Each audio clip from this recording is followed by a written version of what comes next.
네, 시장의 흐름을 꿰뚫는 핵심 바로 왜라는 질문입니다. 종목에는 이유 없는 상승도 하락도 없습니다. 냉철한 분석과 집요한 질문으로 시장의 본질을 파헤칩니다. 숫자 너머의 진짜 흐름을 지금부터 짚어봅니다. 궁금한 종목 Y 오늘 함께할 분들 소개하겠습니다. ES 플래닛 허반석 수석팀장, 주식회사 플래처 김덕호 대표 나왔습니다. 어서 오세요. 안녕하세요. 네, 자 김덕호 대표는 오늘 블라인드 뷰 말고 이쪽을 또 오늘 대신 해주러 왔습니다. 저 다음으로 저희 야간수부에 가장 많이 출연하는 걸로 알고 있습니다. 오늘도 좋은 활약 기대하겠습니다. 자, 그럼 오늘 첫 번째 주제로 지금 바로 넘어가 보겠습니다. 첫 번째 주제 공개해 주시죠. 자, 제약바이오 억누른 리스크가 완화됐다고 합니다. 뭘까요, 이게? 자, 트럼프 대통령이 의약품에 대해 200% 관세를 부과할 수 있다고 예고했습니다. 200% 어마무시한 숫자입니다. 자, 하지만 그 시점이 1년에서 길면 1년 6개월도 갈 수 있다고 하면서 나름 한숨을 좀 돌릴 수 있는 포인트 또한 있었습니다. 1년이라는 시간을 준다는 것은요, 자 거의 관세를 부과하겠다라는 의미를 우리가 받기는 어려울 수도 있다. 안 할 수도 있다라고도 우리가 쉽게 좀 생각을 할 수 있어요. 자, 또 국내 기업들도 그 시간 동안에는 돌파구를 충분히 찾지 않을까라는 관점도 나오고 있습니다. 자, 또 200이라는 숫자가 엄청 무시무시하기는 하지만 전문가들은 이 외국산 의약품에 대한 포괄적 조치, 이건 맞지만 중국의 펜타닐이 타겟이 될 가능성이 상당히 높다고 이야기하고 있습니다. 결국 중국 제약업계를 압박하고 견제하는 목적이 여기에 좀 포함됐다고 볼 수 있을 것 같은데요. 자, 이렇게 되면 뭐 우리나라는 땡큐죠. 자, 그리고 최근에 미국 헬스케어 업종에서도 강한 상승세가 좀 나오고 있습니다. 우리나라도 커플링되는 현상이 나오고 있고요. 알보리가 움직이고 있습니다. 자, 그렇다면 허반석 팀장님, 자 오늘 알테오젠이 쭉쭉 올라가는 모습을 보여줬습니다. 야, 46만 원 선을 지금 두 번 좀 시도했다가 다시 한번 내려온 상태거든요. 야, 이번에는 3-4번 만에 뚫어낼 수 있을까요? 알테오젠 같은 경우 지속적으로 걸리는 가격대죠. 46만 원. 3-4번 만에 뚫어낼까? 그러면 대응 전략에 있어서는 이렇게 말씀을 드리고 싶습니다. 46만 원 저항을 전제하고 내가 46만 원을 터치할 때마다 분할 매도해서 나는 수익을 챙길 거야 라는 대응보다는 오히려 거래량이 동반한 윗꼬리가 나올 때 그때 나는 대응을 해보지 46만 원을 괜히 내가 다 팔고 나서 뚫고 올라가 버리면 아쉽지 않은가 이런 말씀을 좀 드리고 싶습니다. 그래서 거래량을 동반한 윗꼬리가 나올 때 차익 실현을 해도 늦지 않을 것이다. 46만 원에 너무 겁먹지 말자라는 결론부터 말씀을 드리고요. 네. 앞서서 관세에 대한 이야기를 말씀을 주셨는데 지금 트럼프가 최초로 대통령에 당선됐을 때 미국하고 중국하고 싸우다가 끝났거든요. 그러니까 트럼프는 지지율 낮아지고 미국의 경제도 어려워지고 네. 했던 무언가 경험이 있기 때문에 지금도 관세 유예를 하고 8월 1일까지 협상에 나서라라는 이야기를 하고 있고 결국엔 관세에 대한 부분이 이제는 글로벌 시장의 변수가 아니라 상수로 작용을 할 수도 있겠다라는 부분 참고해 보시면 좋을 것 같고요. 가장 굵직한 이슈는 금리 인하 기조가 가까워지고 있다. 그렇죠. 여름 또는 늦어도 연준도 8월 이야기가 나오고 있는 상황이니까요. 금리 인하를 하게 된다면 자금 조달 비용이 낮아지게 되고요. 이자 비용이 낮아지면 연구개발 투자를 더 활발히 할 수 있는 섹터가 바로 제약 바이오다라고 보시면 좋겠고요. 금리 인하를 하면 원화 약세 때문에 제약 바이오 기업들의 수출 경쟁력이 강화될 수 있기 때문에 제약 바이오 업종 보고 계시는 분들께서는 실체가 있고 금리 인하에 대한 기대감이 있기 때문에 조금 더 홀딩 전략을 가지고 대응하자라고 말씀드리겠습니다. 알겠습니다. 그 금리 인하 포인트라는 게 우리가 얘기하고 있는 알보리도 충분히 좀 들어올릴 만한 포인트가 될까요? 저는 충분히 가능하다. 왜냐하면 수출에 대한 기대감 그리고 기술 수출에 대한 기대감, 네. 우리가 알고 있는 실체, 예. 기술 수출을 해본 경험과 앞으로도 파이프라인의 확장성을 볼 때에 알보리만한 기업들이 또 없지 않은가라고 말씀드리겠습니다. 알겠습니다. 허반석 팀장이 이 또 제약바이오의 강한 트리거가 될 수 있는 금리 인하를 얘기해 줬습니다. 그러다 보니까 하반기 제약바이오 기대하시는 분들 상당히 많을 것 같습니다. 김덕호 대표님이 봤을 때 사실 우리가 제약바이오 작년 퍼포먼스 보면은 올해도 좋겠지라는 생각을 했는데 올해 상반기는 이게 뭔가 그렇게 잘 올라갔나라고 물어본다면 좀 퀘스천 마크가 붙긴 합니다. 그래서 하반기를 기대하는 것 같은데 하반기는 좀 어떨 거라고 보세요? 일단 하반기에 이제 제약 업종이 다시 한번 또 이제 부각이 되는 원인은 상반기 때 못 갔기 때문이에요. 아까 앵커님께서 말씀하셨던 것처럼 상반기에 못 갔기 때문에 순환매가 돈다라면은 지금 어느 정도 주가가 지금 선행해서 반영돼 올라온 뭐 제조 업종이라든가 반도체가 이미 지금 주가가 많이 가 있는데 여기서 만약에 실적이 조금만 실망감이 나온다 하면은 외국인들이나 기관 같은 게 공격적으로 매도를 하겠죠. 그러면 여기에 대비했을 때 상대적으로 저평가가 이어지고 있다는 거는 이제 제약 바이오가 될 가능성이 크다라는 거기 때문에 뭐 앞서 대표님께서 말씀하신 것과 동일합니다. 저도 지금 이번 하반기 이제 금리 인하 가능성에 초점을 놓고 있는 것이 이미 지금 트럼프 대통령이 파월 의장에 대해서 불신임을 굉장히 지금 공격적으로 지금 드러내고 있어요. 매일매일 하죠. 거의. 그렇죠. 그러다 보니까 사실 이게 어떻게 보면은 우리가 봤을 때 그냥 서로 치고받는 그냥 하나의 뭐 레슬링처럼밖에 보이지 않는데 당사자들 입장에서는 지금 미국의 경제가 어떻게 지금 뒤바뀌냐에 대한 어떤 경각심의 인지가 있기 때문에 까딱 잘못하면은 미국 입장에서 굉장히 큰 타격을 입을 수 있다는 거죠. 그러다 보니 지금 오히려 트럼프 대통령 같은 경우에는 경기를 빨리 회복하기 위해서는 금리 인하가 필요하다라고 지금 촉박을 하고 있는 거고 그러면 여기서 이제 우리가 반도체 종목들을 좀 봤을 때 지금 우리가 지난 6월 그러니까 이재명 대통령께서 이제 당선된 이후부터 해서 우리나라 시장에서 그럼 바이오주가 많이 가느냐 생각보다 가지 않았죠. 오히려 그쵸.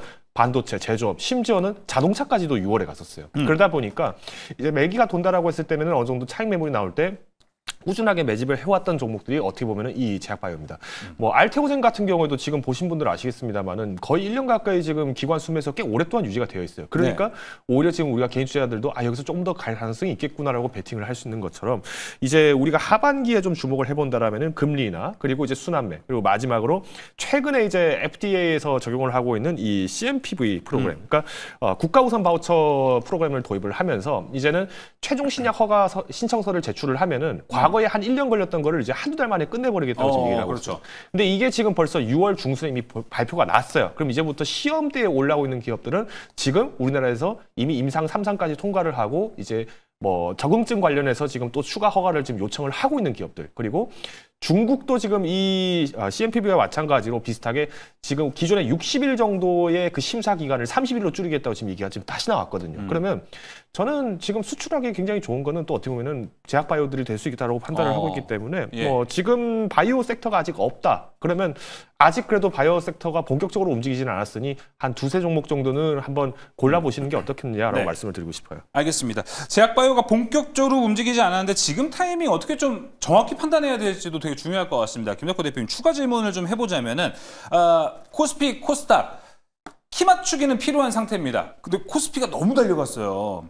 코스닥도 좀 따라가야 되는데 사실 코스피가 오늘도 800은 안 됐습니다. 800보다 조금 더 올라가야 되지 않을까 생각이 드는데 그걸 또 견인하려면 제약바이오가 움직여야 되지 않을까. 사실 이제 코스피, 코스닥이 꼭 키 맞추기를 할 필요가 있느냐는 질문에서 저는 좀 생각이 다릅니다. 오히려 왜냐하면- 차별화되게 가야 된다. 그렇죠. 왜냐하면은 코스닥 같은 경우는 이제 기술력이 저평가됐던 기업들이 사실 굉장히 기술이 많이 몰려 있고 코스피 같은 경우에는 이제 우리나라 시장을 대표하는 이제 벤치마크 기업들이 굉장히 많았어요. 그렇죠. 제가 늘 말씀드리지만 삼성전자 왜 계속 못 갔습니까? 코스피는 이렇게 잘 가는데 삼성전자 못 가는 이유가 뭡니까? 벤치마크 역할로 항상 쥐고 있는 사람 많았는데 삼성전자가 무조건 가야지만 코스피가 간다는 인식이 있는 것이 아니라 이제는 한국의 많은 기업들이 실적이 좋기 때문에 삼성전자가 좀 늦게 가더라도 코스피가 먼저 가는 경우다라고 설명을 많이 드렸어요. 그래서 코스닥도 지금은 이제 800 지수에서 계속 지금 업눌려 있는 것이 굉장히 좀 답답한 모습을 느낄 수 있겠지만은 말씀대로 이제 제약바이오가 조금 더 기지개를 편다라고 했을 때 그리고 이제 반도체 같은 경우에는 이제 장비단과 이제 소부장주까지도 좀 더 확대해서 주가를 좀 움직임을 보이고 있기 때문에 저는 이제 탄력 자체는 코스피보다는 코스닥이 조금 더 높을 가능성이 있지 않겠나라고 판단하고 있습니다. 알겠습니다. 그럼 이거네요. 우리가 봤을 때 키 맞추기를 들어간다고 해서 코스닥이 코스피보다 덜 올라갔네. 그러니까 제약바이오가 좀 더 좋겠네라는 생각을 하기보다는 오히려 확실히 좀 돈 잘 벌고 벤치마크가 될 수 있는 기업들 보고 종목을 보는 것도 좋은 전략이 더 될 것 같습니다. 자, 이제 제약바이오에 대한 이야기 종목으로 귀결을 좀 시켜보겠습니다. 허반석 팀장님 준비한 종목 한번 들어볼까요? 네, 삼성 바이오로직스입니다. 삼성. 100만 원 초입에서 삼성 바이오로직스 한번 말씀드렸습니다. 언제 네. 말씀을 드렸냐면 지배구조 개편, 상법 개정 이야기가 나올 때 삼성 바이오로직스를 탑픽으로 말씀을 드리면서 100만 원 초입에서는 삼성 바이오로직스 담아볼 만합니다 라고 말씀드렸죠. 그때 당시에도 차트상 저위험 구간이었고 지금 이제 108만 원 돌파를 하고 있는 상황인데요. 삼성 바이오로직스의 최대 주주를 본다면 삼성물산, 삼성전자, 이재용 회장은 직접 보유를 하고 있지 않습니다. 삼성그룹이 지주사를 재편할 경우 삼성물산의 자회사들의 핵심 자산에 대한 재평가가 일어날 그쵸. 수 있다. 그럼 삼성 바이오로직스, 삼성 에피스, 네. 바이오 에피스 이런 것들, 특히 삼성 바이오로직스를 지배 구조 개편의 보강 수단으로 활용할 가능성도 우리가 열어놔야 된다. 그러면 제약 바이오가 좋아진다. 삼성 바이오로직스의 생산 캐파가 늘어나고 있다. 거기다 플러스 알파로 지배 구조의 핵심 자산으로 활용할 수 있다. 두 가지 이중 프리미엄이 있다. 그래서 추가적인 주가 상승의 네. 잠재력이 있다라고 말씀을 드렸는데요. 차트 흐름 보시면요. 차트상 저위험 구간에서 반등하고 있습니다. 마찬가지로 100만 원 선에서 이렇게 반등이 나왔습니다. 그렇게 된다면 아직 늦지 않았습니다. 목표가 120만 원 말씀을 드리고요. 손절가 95만 원 말씀을 드리는데요. 차트상 저위험 구간에서 누가 끌어올렸느냐? 외국인과 기관들이 차트상 저위험 구간에서 놓치지 않고 매수한 기업이 삼성 바이오로직스다. 그럼 우리도 늦기 전에 눌림목을 활용해서 107만 원 아래에서는 분할로 매수해 볼 만하다라는 의견 드리겠습니다. 네, 매수 라인은 107만 원 이하가 조금 더 적정할 것 같습니다. 삼성 바이오로직스 이야기 들어봤고요. 이어서 김덕호 대표의 제약바이오 탑픽 종목은 어딘가요? 네, HK 이노엔입니다. SK 이노엔. 뭐 그렇죠. 자주 얘기를 좀 많이 드렸던 그렇죠. 기업인데 뭐 이번 2분기 실적 같은 경우에는 이제 일부 음료 쪽에서 좀 리콜이 좀 나올 가능성이 있고 그리고 이제 이번에 연구개발 비용이 좀 많이 들다 보니까 사실 영업이익률이 이제 전년 대비해서는 그렇게 확 획기적으로 많이 늘어나기보다는 오히려 좀 축소할 가능성도 있다고 보고 있어요. 그래서 지금 컨센서스 기준으로는 이제 매출이 한 200억, 2,500억 그리고 이제 한 영업이익이 한 250억 이렇게 나오는 걸로 알고 있는데 이거보다는 좀 모자라다 하더라도 오히려 이노엔 자체가 3분기, 4분기 실적을 좀 보신다라면 크게 부담은 없을 거라고 보고 있습니다. 특히 이제 K캡 실적이 지금 계속 이제 성장을 하고 있고 이번에 이제 GLP-1 계열의 이제 비만 치료제, 그러니까 에크노글루타이드도 지금 이제 임상 기대를 좀 계속 하고 있기 때문에 좀 주목해 볼 필요가 있습니다. 물론 이제 HK 이노엔 하면은 지금 이제 회자가 되는 게 하나 있어요. 그러니까 콜마그룹 내에서 지금 내전이 일어났죠. 그러니까 오빠랑 여동생이 지금 싸우고 있잖아요. 그러니까 콜마 B&H가 지금 HK 이노엔하고 지금 서로 지분 싸움을 하다 보니까 만약에 지금 윤 부회장이 지금 지분 뺏겨버리면은 이거 HK 이노엔 박살나는 거 아닙니까? 이렇게 생각할 수 있는데 지금 윤 부회장 입장에서는 오히려 SK 이노엔이 실적 잘 나가고 있는데 그럼 함부로 이걸 갖다가 빼는 것이 말이 되느냐라고 지금 오히려 얘기를 하고 있고 콜마 B&H에 있는 지금 윤혁원 사장 같은 경우에는 아니다 지금 이걸 다시 재편하겠다라고 했으니 기회를 달라고 지금 이걸로 지금 팽팽하게 싸우고 있는 거예요. 그러면 이때는 이제 어떻게 하셔야 되냐? 일단 실적 자체로 보나 아니면 모멘텀 자체로 보나 HK는 훨씬 잘 가고 있죠. 그러면은 저는 이런 분쟁 싸움이 있을 때는 두 종목을 같이 삽니다. 대신 비중은 7대3 정도로 사시면은 오히려 이제 어느 한쪽이 지분에 좀 밀린다 하더라도 문제는 없을 거라 보고 있어요. 그래서 일단 목표 주가는 연내 목표가로 48,000원 제시드리겠고요. 네. 손절가는 4만 원으로 제시를 드리겠습니다. 예, HK 이노엔 들어보면서 첫 번째 주제는 여기서 마무리해 보도록 하겠습니다. 이어서 궁금한 종목 Y 두 번째 주제로 넘어갑니다. 두 번째 주제 열어주시죠. 자, 스테이블 코인 불확실성이 오늘 좀 이야기가 있었습니다. 근데 왜 올랐을까요? 오늘 한국은행에서 여러 코멘트들이 좀 나왔습니다. 반도체에 대해서 뭐 긍정적인 전망 이런 얘기도 있었고요. 얼마 전에 이창용 총재가 스테이블 코인에 대해서 좀 회의적이다라는 뉘앙스의 코멘트를 발표했었습니다. 자, 그 이후 오늘 거기에 대해서 좀 추가적인 이야기들이 오고 갔는데요. 요약하자면 스테이블 코인은 은행권 중심으로 시작해야 하고 도입과 함께 CBDC 병행을 필수적으로 해야 된다라는 코멘트를 했습니다. 화폐의 가치가 달라질 수 있는 문제가 생길 수 있어 주의를 해야 된다라는 이야기도 함께 덧붙였는데요. 그러다 보니 은행권 그리고 그 은행과 함께 일한 레퍼런스가 있는 이력이 있는 기업들이 같이 올라가는 모습을 좀 보여줬습니다. 상승폭을 키워가다가 이 카테고리에 들어오지 못한 종목들은 오늘 윗꼬리를 달고 좀 내려가는 모습도 함께 보여줬는데요. 자, 허반석 대표님 스테이블 코인 오늘도 이야기를 한번 해보도록 하겠습니다. 자, 오늘 은행권 중심 CBDC 이런 코멘트들이 좀 나왔습니다. 나름 이창용 총재가 옥석을 가려줬다고 볼 수 있나요? 옥석을 가렸다라기보다는 제가 봤을 때 원화 스테이블 코인 발행 허용했을 때 자본 유출입 관련된 규제가 훼손될 염려가 있다. 결국에는 지금 약간 시기상조 아닌가 이런 우려스러운 이야기도 있었습니다. 그런데 이거를 조금 더 제가 비판적 시각이라고 해야 될까요? 본다면 제도권, 그 제도권 중에서도 공기관, 한국은행을 비롯한 중앙은행 및 여러 은행 지주사들이 많이 준비가 덜 됐다. 그런 모습들을 통해서 결국에는 핀테크 사기업들이 주도할 만한 시장의 분위기로 가고 있기 때문에 한국은행 총재의 입장에서는 이러한 시장의 신뢰도가 밑바탕으로 단단하지 않은 상황에서 덜컥 시도했다가 문제가 생기면 어떡할까 하는 염려가 오히려 더 크시지 않았는가 이런 맞아요. 생각이 듭니다. 그래서 시장에서는 예전에 우리나라 이제 코로나 팬데믹 시절로 생각을 해본다면 치료제 없었습니다. 백신 없었고요. 그런 상황에서도 불구하고 우리나라의 수많은 기업들이 우리 백신 뭐 할 거야, 치료제 뭐 할 거야 라는 이야기에 뉴스만으로도 연속적인 상한가하고 이런 모습들이 나타났었죠. 그래서 스테이블 코인 관련된 종목들도 우리 상표권 출원했습니다. 이런 소식으로도 주가가 엄청나게 많이 가고 그러니까요. 있단 말이죠. 과열된 분위기가 있는 반면에 제가 명확하게 구분을 해드렸습니다. 코인을 발행하고 있는가? 경쟁력 있는 결제 인프라 플랫폼을 갖고 있는가? 블록체인 기술을 갖고 있는가? 장기적 성장성이 담보되는 무언가 기술력이 있고 실적이 담보되는 기업인가? 이 부분에 있어서 뭔가 확실하게 된다라고 생각을 한다면 그 기업에 대해서는 눌림목을 활용해서 스테이블 코인 관련된 것은 미국 주도의 성장성 잠재력이 가장 큰 섹터다. 그렇게 본다면 예를 들자면 네이버, 카카오, 다날, NHN, KCP 그쵸. 이런 쪽에서는 확실한 플랫폼과 기술력이 담보되는 기업들이기 때문에 이 부분에 관심을 갖고서 여러분들이 매매에 참고를 해보신다면 스테이블 코인은 조금 더 장기적으로 볼만한 섹터다라는 의견 드리겠습니다. 네, 알겠습니다. 오늘 이창용 총재의 코멘트와 함께 그 기사의 댓글들을 좀 보면요, 허반석 팀장님. 좀 전반적으로 비판적인 논조도 좀 여러 가지가 있었습니다.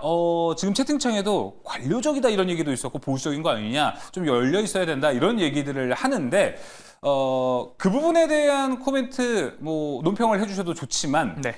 이창용 총재와 관련된 이야기들 그리고 어떤 스테이블 코인에 대한 이야기를 하면은 종목들이 움직이잖아요. 네. 앞으로도 계속 그럴까요? 앞으로도 계속 움직일 것으로 보고 있습니다. 가상화폐도 그렇고요, 지역화폐도 그렇고요, 스테이블 코인도 관련됐는데 각자 서로의 입장 차이가 있지 않은가 싶습니다. 뭐 이재명 대통령께서도 한 그 포럼이나 기자회견에서 대통령이 그거 세세하게 챙길 수도 없는 이야기가 있고 나는 더 큰 정책을 바라보는 입장이다라는 입장 차이도 있고 여러 가지 이야기들이 나올 수 있는데 이창용 총재께서도 중앙은행, 한국중앙은행의 총재로서의 무언가 역할과 이야기가 있기 때문에 굳이 이것을 해야 된다 하지 말아야 된다 지금 시기상조다 이런 것보다도 시장에 대한 염려스러운 우려 정도의 표명으로 우리가 네. 평가해보고 투자는 투자대로 우리가 잘 하면 되지 네. 않을까 예. 이렇게 마무리하겠습니다. 예, 알겠습니다. 자, 오늘 또 추가적으로 나왔던 이야기는 CBDC를 병행하겠다라는 이야기도 나왔습니다. 김덕호 대표님은 CBDC를 병행한다. 이거 뭐 스테이블 코인을 안 한다라는 건 아닙니다. 사실 두 개가 대척점에 있었던 흐름도 있어가지고 깜짝 놀라신 분도 있을 것 같은데 이 병행한다라는 이야기는 앞으로 이 테마성에 어떤 영향을 좀 줄 것 같으세요? 일단 이제 우리가 CDBC가 먼저 선행된다는 입장은 명확하게 확인할 수 있는 것 같아요. 그도 그럴 것이 지금 금융권 자체가 이 디지털 화폐에 대한 어떤 이해도라든가 진행이 굉장히 더뎌요. 이거는 딱 뭐라고 생각하시면 되냐면은 우리 군대 생각하면 됩니다. 옛날에 과거에 그러니까 우리나라가 이제 한참 이제 개발도상국 축에도 못 들 정도로 가난하게 살 때는 군 조직이 강력한 어떤 리더십으로 이제 진행을 하게 되면서 뭔가 교육도 하게 되고 이러다 보니 굉장히 탄탄한 조직이었어요. 근데 점점 사회가 발전하면서 군대보다 오히려 밖에 있는 민간 회사들이 더 기술력 개발에 더 힘을 많이 쓰게 되고 자본을 많이 투여하고 그러다 보니까 군대에 있는 사람이라고 하면 인식이 뭔가 옛사람 이렇게 지금 고착화되는 현상이 많았잖아요. 그러다 보니까 저는 이 모습이 뭐랑 똑같냐면 관료제의 형태는 어쩔 수가 없습니다. 그러니까 아마 댓글에서도 뭐 이렇게 너무 좀 관료적인 것 같아요라고 하지만은 결국 이창용 총리께서 지금 혹하고 있는 것은 공무원입니다. 그러다 보니 결국 이제 정부에서 뭔가를 진행을 하기 전에 앞서서 제도적 검증이라든가 이런 걸 해야 되는데 지금 현재 금융권 자체도 제대로 그것이 준비가 됐냐? 그게 안 돼 있기 때문에 문제가 생기는 거예요. 그러다 보니 새로운 먹거리를 찾아야겠다라고 찾다 보니까 카카오나 네이버 같은 기업들이 먼저 움직이는 겁니다. 우리 지금 플랫폼 있습니다. 이거 가능합니다. 우리도 지금 유통 가능한 자본금이 어느 정도 있습니다라는 거를 보여주고 있다는 거죠. 근데 저는 아까 이제 대표님께서 말씀하신 것과 동일하게 스테이블 코인 관련주들은 이제 CDBC가 만약에 채택이 됐다. 그럼 그 이후에는 더 빠르게 움직일 가능성도 크다고 봐요. 왜냐? 결국은 누군가를 통해서 유통을 해야 되는데 우리가 과거에 우리 연말정산 때 시즌 보면은 카드 세액공제 다 기억나실 거예요. 근데 지금은 옛날 현금이랑 똑같이 세액공제를 하지 않고 카드 세액공제를 더 적게 해줍니다. 왜? 누구나 다 쓰고 있으니까요. 근데 그전에는 소비 촉진이라든가 여러 가지를 하기 위해서는 더 적극적인 정책들을 많이 제시를 할 수밖에 없는 건데 스테이블 코인이 지금 통제가 잘 안 된다라는 부분에서는 아직까지는 한국은행에서는 당연히 비판적으로 볼 수밖에 없어요. 그렇지만 여전히 우리가 이 테마 자체를 그렇다고 해서 무조건 방임하라라고 보기보다는 계속 주기적인 관찰은 가셔야 된다. 다만 지금 현재 위치 자체는 지난 한 달 동안의 주가 변동에 대해서 굉장히 좀 탄력이 높게 나타났고 또 이제 관련주들에 대한 어떤 증권사 레포트도 거의 도박처럼 레포트를 내고 있어요. 아니 2주 3주마다 간격으로 계속 레포트를 내고 있는데 목표 주가가 뭐 어떤 거는 카카오페이는 뭐 13만 원 갑니다. 그거를 6월 26일 날 올렸어요. 네. 그러니까 이런 상황을 오히려 지금 기관들도 지금 조장을 하고 있는 마당이다 보니까 개인 투자자들이 한번 삐끗나기 시작하면 이걸 대응하기 어렵겠죠. 그래서 네. 차라리 저는 좀 변동 대비를 하는 내에서 좀 적은 비중으로라면은 뭐 투자를 충분히 가능할 수 있겠지만 만약 중장기 투자를 원하신다 그러면은 조정 이후 진입도 충분히 네. 매력적이지 않나라고 예. 생각하고 있습니다. 알겠습니다. 스테이블 코인 저희 방송 뭐 궁금한 종목 Y에서 다룬 지 한 이제 넉넉 잡고 2개월 좀 넘어간 것 같은데 우리가 예전에 막 좋다 어떤 종목 볼까라고 이야기하는 것보다는 조금 더 보수적인 관점도 현재는 필요할 것 같습니다. 자, 두 번째 주제 이제 탑픽 종목으로 바로 넘어가 보도록 하겠습니다. 자, 종목은 좀 간결하게 좀 들어보도록 하겠습니다. 먼저 허반석 팀장님. 네. LG CNS 다시 가지고 왔습니다. 네. 뭐 많이 올랐다가 잠시 수렴의 분위기, 눌림목이 있다라고 말씀을 드리고 싶고요. 지금 뭐 7월 중순 내 수렴 후에 다시 재반등에 대한 모습들. 결국에는 제가 말씀드리는 것은 거래량이 감소하면서 하방을 지지하고 있다라는 것은 조정의 마무리 시그널이 될 수 있다. 목표가 12만 원, 손절가 7만 4천 원 말씀드리겠습니다. LG CNS 들어봤고요. 김덕호 대표의 스테이블 코인 탑픽 종목은요? 네, 네이버입니다. 앞에서 좀 네이버에 대해서 좀 부정적인 여론을 좀 만든 것 같아서 좀 안타깝긴 합니다만은 여전히 네이버의 이제 네이버 페이에 대한 가치 재평가도 기대감이 충분히 있고요. 그리고 이제 하반기 이제 커머스 수수료 인상을 더해서 이제 지금 실적 회복도 이제 눈여겨지고 있습니다. 특히나 이제 디지털 트윈 사업 이게 지금 계속 잊혀지고 있는데 이 사우디 쪽에서 지금 뉴 무라바에 지금 디지털 트윈 공급하겠다는 계약 체결이 지금 되고 있습니다. 그러니까 2023년도부터 계속 지금 좋은 성과를 내고 있다 보니까 저는 오히려 스테이블 코인을 비롯해서 이제 앞으로 어떤 블록체인 시장들 그리고 이제 암호화폐까지도 좀 더 확대해서 본다라고 하면은 결국 이것을 이제 통제를 할 수 있는 시스템들은 이제 디지털 트윈 기술을 확보하고 있는 이 네이버가 또 새로운 서비스를 만들 수 있다는 기대감이 있기 때문에 저는 일단은 현재 위치에서의 진입을 하시는 분들을 위해서 좀 제안을 드린다면은 목표 주가를 공격적으로 잡지 마시고요. 한 28,000원. 그러니까 단기 변동에 좀 대비하자라고 말씀드리고 싶어요. 손절가는 24만 원 제시드리겠습니다. 네. 지금 공 하나 붙이셔야 됩니다. 네, 제가 목표가를 자, 네이버까지 이야기 들어봤습니다. 자, 이제 세 번째 주제로 넘어가 보겠습니다. 궁금한 종목이 세 번째 주제 공개해 주시죠. 자, 드디어 간밤 2025 갤럭시 언팩이 있었습니다. 시간이 좀 더 지나봐야 알겠지만 현재까지는 호평이 더 많습니다. 얇아지고 가볍고 넓어졌다. 더 나아가 섹시하다 이런 얘기까지도 나오고 있습니다. 역사의 한 획을 긋는다 이런 얘기도 찬사들이 오고 갔는데요. 자, 갤럭시 부품주들도 함께 움직였고요. 더 나아가 샤오미에 이어서 애플까지 이제 폴더블 폰을 생산할 수 있다라는 얘기도 나오면서 오늘 폴더블 관련주들 모처럼 좀 움직이는 모습 보여줬습니다. 자, 폴더블은 이제 또 힌지와 관련된 쪽이 있어가지고 다양한 이야기를 우리가 해볼 수 있을 것 같습니다. 그간 접혀있던 주가가 한번 쫙 펴질 수 있을지 여기에 대한 이야기를 해보겠습니다. 먼저 허반석 대표님, 자, 오늘 언팩 행사 이후에 관련된 종목들이 좀 움직이는 모습을 보여줬습니다. 모바일 수요도 함께 좀 올라갈 수 있을 것이라 보시는지요? 아직 조금 성급할 수는 있어요. 모바일 수요는 전 세계적으로 올라가긴 올라갑니다. 뭐 25년도에 313억 불, 30년도에는 1188억 불, 연평균 성장률 30% 이상이라는 보고서와 데이터 수치들이 나오고 있지만 실제적으로 우리가 휴대폰을 어떻게 교체하는가를 본다면 교체 주기가 길어지고 있는가 짧아지고 있는가. 실제로는 교체 주기가 길어지고 있는 것을 맞아요. 저는 개인적으로 그렇게 생각을 하거든요. 뭐 2년 또는 2.5년, 3년 이렇게 쓰다가 4년, 5년까지 쓰고 있는 상황이라는 거죠. 뭐 아기가 생겨서 그런 거 아니냐라고 하시는 분들도 있는데 그게 아니라 실제적으로 휴대폰의 성능도 좋아졌고 성능이 사실은 상향 평준화가 되고 있는 상황이기 때문에 굳이 휴대폰을 빨리 바꿀 필요는 없어지고 있다라는 부분 참고해 보신다면 우리 일상생활에서 갤럭시 언팩 행사가 이미 있었다. 그럼 투자자로서 이미 선반영된 분위기가 있다. 보유자분들은 거래량을 동반한 윗꼬리를 기다려야 되겠지만 신규 진입은 굉장히 조심스럽게 하셔야 된다라는 의견 드리겠습니다. 예, 알겠습니다. 자, 그러면은 우리가 한번 여기서 폴더블 관련주들을 다시 한번 볼 타이밍이 좀 될지도 궁금합니다. 사실 여기와 관련해서 궁금한 종목 와인은 아니지만 블라인드 뷰에서 김덕호 대표가 관련된 종목에 대한 이야기를 해준 적도 있어가지고 폴더블에 대한 이야기 한번 해보면 좋을 것 같습니다.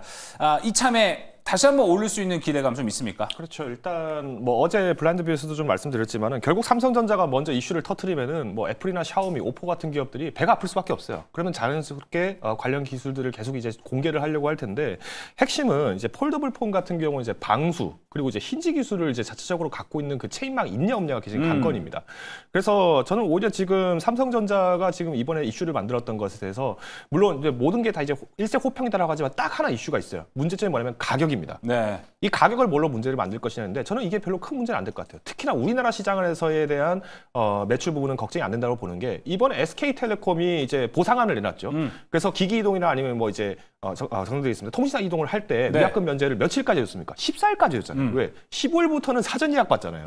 그러면 그만큼 지금 Z7을 비롯해서 이제 폴더블 폰 그리고 이제 투구 기종에 대해서 기대감들이 계속 높아진다는 것을 우리가 은연중에 알 수 있기 때문에 저는 오히려 폴더블주가 가는 것도 기대를 해서 삼성전자를 산다 이것도 좋은 선택이겠지만은 삼성전자가 가지고 있는 나머지 산업에 대한 어떤 분야들도 이제 확인이 실적 나오기 전까지 조금 기다려야 될 것 같아요. 그래서 차라리 부품주라든지 아니면 소재단을 좀 보시는 게 바람직하지 않나라고 생각을 하고 있습니다. 예, 알겠습니다. 거쪽에 대한 이야기 들어봤고요. 지금 채팅창에도 10월의 가을님께서 폰보단 엑시노스 성공이 관건이다. 아주 날카로운 질문을 또 올려주셔가지고 마침 저희가 준비가 되어 있습니다. 하반석 팀장님 보셨을 때 좀 어떻습니까? 이번에 언팩 행사에서 총 3가지 라인업이 나왔는데 거기서 제일 고사양은 아직은 퀄컴 거를 좀 쓰는 것 같더라고요. 2개가 이제 엑시노스를 탑재했다. 라는 이야기가 나왔습니다. 얼마 전에 삼성전자 이제 잠정 실적 발표에서 비메모리에서도 엄청난 적자가 나왔다고 해서 또 비난을 받았습니다. 네. 지금 여기에 대해서 우리가 기대를 좀 가져봐야 할 타이밍인지 하반기로 갈수록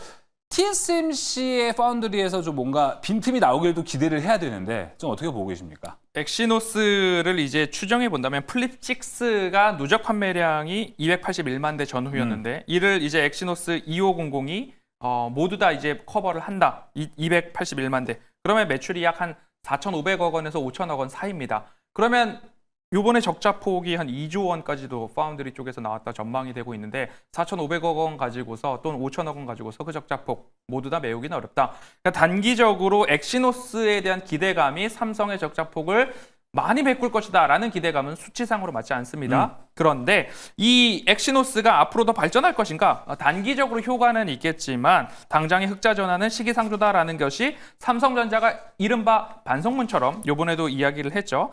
하반기 수요 회복 시 적자폭 축소 기대 이렇게 워딩이 나왔습니다. 네. 아직까지는 적자폭 축소지 흑자 전환에 대한 이야기는 나오지 않고 있는 상황이기 때문에 제가 단기 효과는 있겠다. 그래서 삼성전자 보지 말자, 폴더블 폰 관련주 보지 말자가 아닙니다. 줄곧 말씀드리는 삼성전자에 대한 대응은 최악의 실적이 주가가 최저점이다 네. 라는 부분에 방점을 찍으시고 삼성전자는 보시면 좋겠고요. 폴더블 폰 관련해서는 저는 딱 2가지 종목만 좀 말씀을 드리고 있는데 파인엠텍, 세경하이테크 이 두 중에서 여러분들이 취사 선택하셔도 좋겠다라고 말씀드리겠습니다. 자, 그럼 그 둘 중에서 아무래도 토픽 종목 나올 것 같은데요. 골라주시죠. 네, 오늘은 파인엠텍을 가지고 왔습니다. 강자죠. 폴더블 폰 메탈 플레이트 강자입니다. 그래서 6월 급등 후에 조정이 나왔고 현재는 눌림목 패턴 저점에서의 61선 지지 후 언팩 행사 반등이 나왔습니다.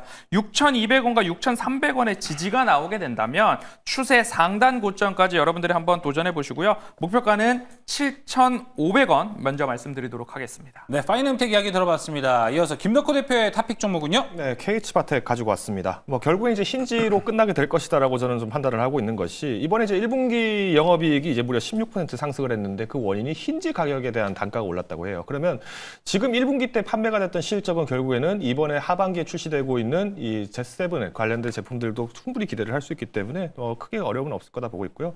특히 펀더멘털이 굉장히 강하다 보니까 그동안 눌림목에 대해서 좀 보상을 받을 수 있는 기회는 있을 것 같습니다. 그래서 목표 주가는 연중 목표가로 12,500원, 손절가는 9,800원 제시드리겠습니다. 네, KH바텍까지 들어보면서 궁금한 종목 와인은 여기서 마무리해 보도록 하겠습니다. 지금까지 허반석 팀장, 김덕호 대표 함께했습니다. 오늘 말씀 고맙습니다.